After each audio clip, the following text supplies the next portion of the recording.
வணக்கம், welcome to சுவை 6. இன்னைக்கு மட்டன் பிரியாணி பார்க்கலாங்க. ரொம்ப ஈஸி மெத்தட், சூப்பராக இருக்கும். இப்போ வந்து மிக்சியில் பெரிய வெங்காயம், சின்ன வெங்காயம், தக்காளி, பச்சை மிளகா, கருவேப்பில், பச்சை மிளகா ஒரு 3 மிளகாயும், தக்காளி 1, கருவேப்பில் சேர்த்துருக்குறோம். கருவேப்பில் கொஞ்சமாக, அதெல்லாம் ஃப்ளேவர் கொடுக்குங்க. அதுக்கப்புறம் மல்லித்தலை சேர்த்துருக்கோம். மட்டன் வேக வச்சுட்டு உப்பு மஞ்சத்தூள் போட்டு இப்போ வந்து பிரியாணி தாளிக்கிறோம்.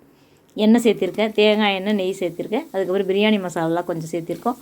அதுக்கப்புறம் பெரிய வெங்காயம் சேர்த்திக்கலாங்க. சின்ன சின்னதாக அரிஞ்சிருக்கணும், நல்லா ஃப்ரை ஆகட்டும். ரொம்ப டேஸ்ட்டாக இருக்குங்க. நான் பார்த்திங்கன்னா ரொம்ப சிம்பிளாக தான் பிரியாணி செய்வேன். ரொம்ப டேஸ்ட்டாக இருக்கும். இப்போ வந்து நம்ம அரைச்சி வச்சுருக்கிறத ஊற்றிக்கலாம்.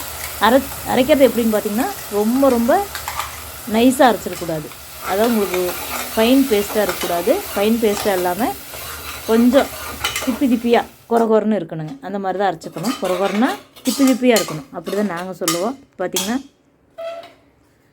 இப்போ வந்து அதை போட்டு வதக்கிட்டோம். அதுக்கப்புறம் மசாலா போட்டு வதக்கினதுக்கப்புறமா என்ன சேர்த்தலாம்னா பிரியாணி மசாலா ஒரு 2 ஸ்பூன், 1.25 டம்ளரும் போடுவேன்.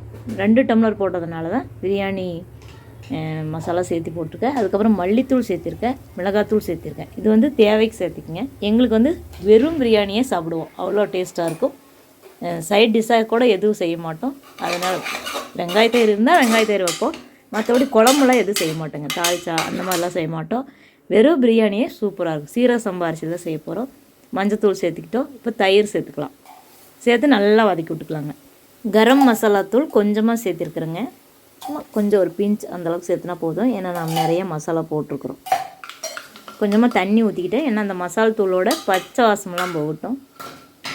கொஞ்சமாக தெளித்து விட்டுக்கிட்டா போதும். பாருங்கள், இப்போ நல்லா வதக்குறோம். ஓரளவுக்கு வதங்கி வந்ததுக்கப்புறம் வேக வச்சு மட்டன் சேர்த்திக்கலாங்க. அந்த தண்ணீர் கடைசியாக சேர்த்தலாம். இப்போ மட்டன் மட்டும் சேர்த்திக்கலாம்.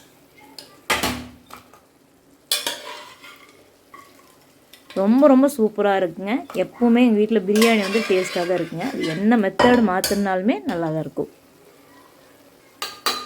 இதில் வந்து ஒரு சின்ன மிஸ்டேக் பண்ணுங்க. பூண்டு இஞ்சி வந்து ஃபஸ்ட்டே போட்டுருணும். நான் மறந்துட்டேன். அதனால் பார்த்திங்கன்னா மறுபடியும் போட்டேன். அதனால் ஒன்றும் பெரிய வித்தியாசம் வந்துடாது. ஏன்னா நம்ம இன்னும் தண்ணி ஊற்றலை. அதனால் பிரச்சனை. தண்ணி ஊற்றிட்டு போட்டோம்னா தான் அந்த பூண்டு பச்சை வாசம் அடிக்கும். இன்னும் தண்ணி ஊற்றலை, சும்மா தொழுசு தான் விட்டுருக்குறோம். அதனால் வந்து பார்த்திங்கன்னா சேர்த்தலாம். இப்போ வந்து புதினா தலை சேர்த்திக்கிட்டோம். மல்லித்தலை அதே மாதிரி எங்கிட்ட இல்லை. அது ஒரு சில நாள் எங்கிட்ட இருக்காதுங்க. இருந்தாலும் மல்லித்தலை இல்லாமல் பண்ணாலுமே நல்லாயிருக்கும். மல்லித்தலை இருந்தால் கண்டிப்பாக சேர்த்திக்கணும். பாருங்கள், இப்போ நல்லா வதக்கிட்டோம். இதுக்கப்புறம் அரிசி சேர்த்துக்கணும்.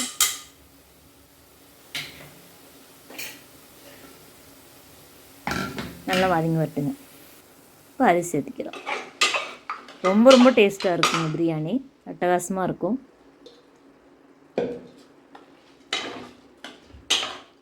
நான்வெஜ் பிடிச்சா கண்டிப்பாக பிரியாணி பிடிக்கும். எங்கள் வீட்டிலே எப்போயாவது ஒரு 2 மாதத்துக்கு பிரியாணி சாப்பிட்டா தான் எங்களுக்கு திருப்தியாக இருக்கும். பார்த்திங்கன்னா இந்த மாதிரி பிரியாணி செய்வேன். இப்போ வந்து அந்த மட்டன் தண்ணி இருக்குமில்லங்க, அதை சேர்த்துக்கலாம். தண்ணி வந்து நாங்கள் சீரக சம்பா அரிசின்னா ஒரு 3 டம்ளர் 2 டம்ளர் வைப்போங்க. 2 டம்ளர் 3 டம்ளர் வைப்போம். ஏன்னா எங்கள் அரிசி பழைய அரிசியாக இருக்கும். வாங்கும் போதே பழைய அரிசின்னு தான் கேட்டு வாங்குவோம். அதனால் பார்த்திங்கன்னா தண்ணி இவ்வளோ தண்ணி ஊற்றினாலும் ஒன்றும் ஆகாது. ஓரளவுக்கு நல்லா தான் இருக்கும். அப்படியே உங்களுக்கு கொஞ்சம் சதன் மாதிரி இருந்தாலுமே ஆற உங்களுக்கு நல்லா பளபளன்னு வந்துடும். அதனால் நாங்கள் வந்து தைரியமாக தண்ணி ஊற்றலாம். இதே புது அரிசியாக இருந்தால் கண்டிப்பாக குழஞ்சி போயிருங்க. ஒரு குக்கர் பொறுத்து இருக்குது. எங்கள் குக்கருக்கு ஒன்றும் ஆகாது, நல்லாயிருக்கும். இப்போ வந்து உப்பு சேர்த்திக்கலாங்க. ஃபஸ்ட்டே நம்ம மட்டனில் உப்பு போட்டு வேக வச்சுருக்குறோம். அதனால் அளவாக சேர்த்திக்கலாங்க. நல்லா கலந்து விட்டுட்டு மூடி வச்சுக்கலாம். ரொம்ப ஈஸி, அவ்வளோதாங்க. 1 பாட் ரெசிபியாக செய்யலாம். வேறு எந்த வேலையுமே பெருசாக இருக்காது. உங்களுக்கு ஈஸியாக செஞ்சிடலாம். இது அப்படியே அரைச்சி போடாமல் அப்படியே உங்களுக்கு அரிஞ்சு அப்படியே சேர்த்தலாம். நல்லா தான் இருக்கும். இது வரைக்கும் என்னோடய சுவை 6 சேனலை சப்ஸ்கிரைப் பண்ணியிருக்கவங்களுக்கு நன்றி. தொடர்ந்து சப்போர்ட் பண்ணுங்கள். இதே மாதிரி ஈஸியான டேஸ்டியான ரெசிபிஸ் இந்த சேனலில் வந்துக்கிட்டே இருக்குங்க. எனக்கு தெரிஞ்ச வரைக்கும் பார்த்திங்கன்னா உங்களுக்கு இந்த சேனல் சுவை 6 பிடிச்சதுன்னா சப்ஸ்கிரைப் பண்ணி சப்போர்ட் பண்ணுங்கள். அதே மாதிரி என்னோடய இல்லத்தரசி கோலம் சேனலையும் பாருங்கள். அதில் எங்கள் கார்டன் வரும். அதுக்கப்புறம் பார்த்திங்கன்னா கோலம் வரும். அதுக்கப்புறம் விலாக்ஸும் கூட வரும். பாருங்கள், அந்த சேனலும் கண்டிப்பாக நல்லாயிருக்கும். உங்களுக்கு வீடியோஸ் பிடிக்கும்.